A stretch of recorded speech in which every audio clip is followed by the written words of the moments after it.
Drifting into the night, wanting a place to hide his weary soul. This bag of bones, I try with all my might, but I just can't win the fight. I'm slowly drifting, a vagabond.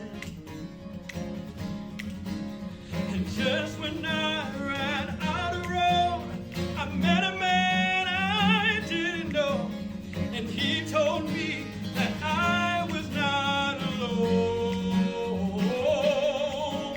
He picked me up, he turned me around, he placed my feet on solid ground. I thank the Master, I thank the Savior, because he healed my heart, he changed my name, forever free. I'm not the same. I thank the Master, I thank the Savior, I thank God.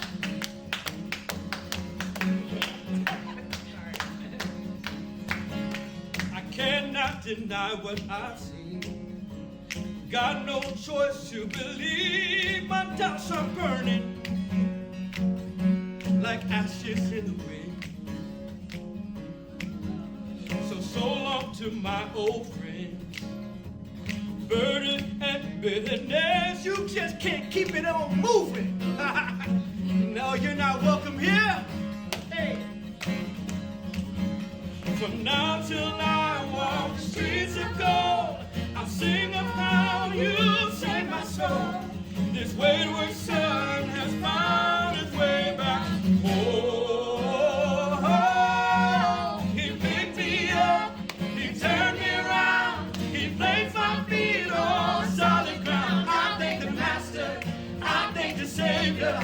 Because he healed my heart, he changed my name, forever free. I'm not the same. I thank the Master, I thank the Savior. What? I thank God. Hey. Guess what? The devil lost another one. I am free. I am free. I am free. The devil lost another one. I am free. I am free. I am free. Hell lost another one. I am free. I am free. Yeah. I am free. Hell lost another one. I am free. I am free. Hell lost another. Hell lost another one. I am free. I am free. I am free. Hell lost another one. I am free. I am free. The hell lost another one. I am free. I am free. I am free. Hell lost another one. I am free. I am free. I am free. He picked me up. He picked me up. He turned me around. He placed my feet on solid ground. I thank the Master. I thank the Savior, because he healed my heart and he changed my name. I'm forever free. I'm not the same. I thank the Master. I thank the Savior. What? I thank God. I thank God. I thank God. Hey, I thank God. I thank God. Hey, one shot. I thank God.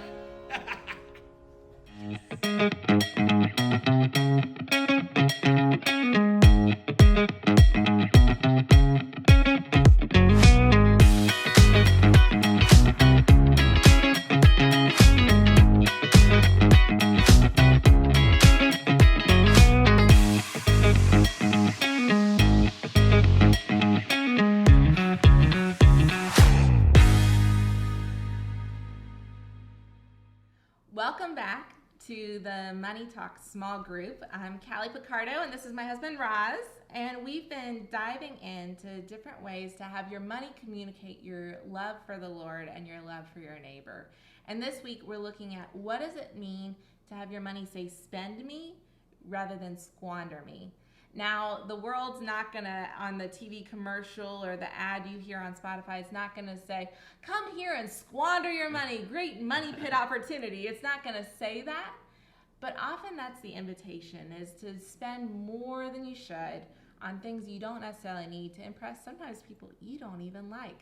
So how do we line up our money to, instead of saying squander me, say spend me in a way that honors God?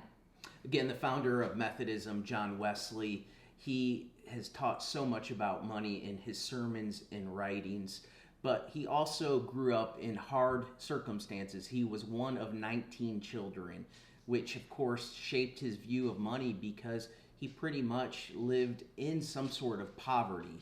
And not only that, but as John Wesley began to get into the ministry and start to practice what he was trying to preach and preach what he was trying to practice, he came across a situation that shaped his theology or his understanding of money. He was leaving a store where he was buying some pictures for his room, and he went into his house and he had spent all his money pretty much on these furnishings when a chambermaid knocked on his door who was in poverty, and she was asking for money, for help.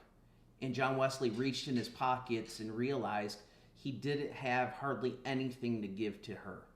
Well, that was such a painful experience for John Wesley that he vowed from that day forward to change the way that he lived and he operated. He no longer was going to squander money anymore, but instead he would spend it wisely and he would save and he would do the things that God was ultimately calling him to do. He memorized the pain that day because it was such a painful experience, and he never wanted to deprive any human being of being able to meet their needs. So the way that he lived changed. At the beginning of his ministry, when he decided that he was going to try to save aggressively and be generous at the same time, he started out by pretty much collecting and living on 97 or 98% of his income while giving 2% away to the poor. By the end of his life, eventually, he was giving away 98% of his income and only living on 2%. Now, that was a gradual progression over the years, but he had to understand the difference between spending and squandering. Spending and squandering. And that might sound crazy to you. Oh my goodness, how would you ever live off of only 2% and give the other 98% away? Well, it takes intentionality. And as God blessed him, as God raised that, he was able to do more.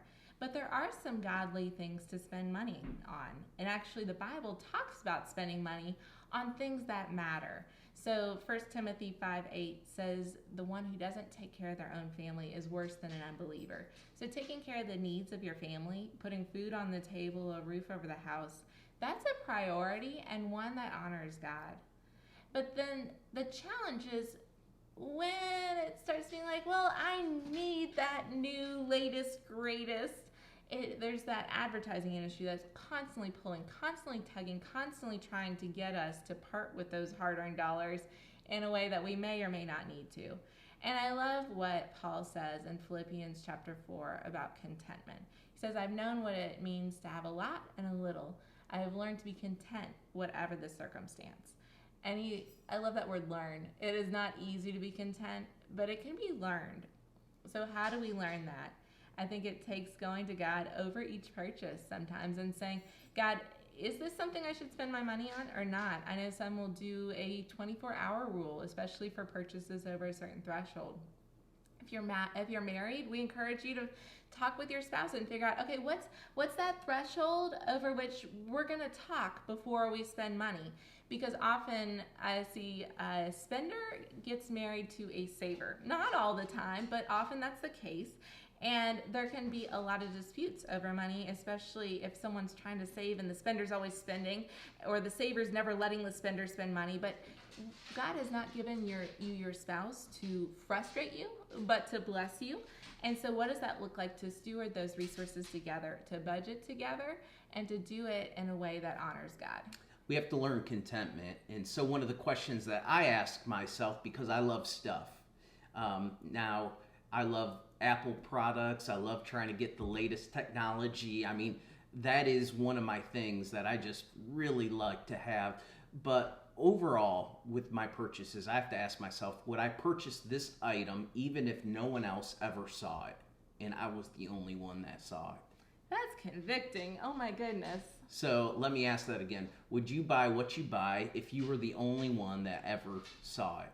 It might change your perspective, and it might help with the contentment factor versus the comparison factor, because oftentimes we look at our neighbors, we look at people around us and see what they have, and then we grow envious. And in order to keep up with the Joneses or the Kardashians, we overspend and not save and aren't good stewards.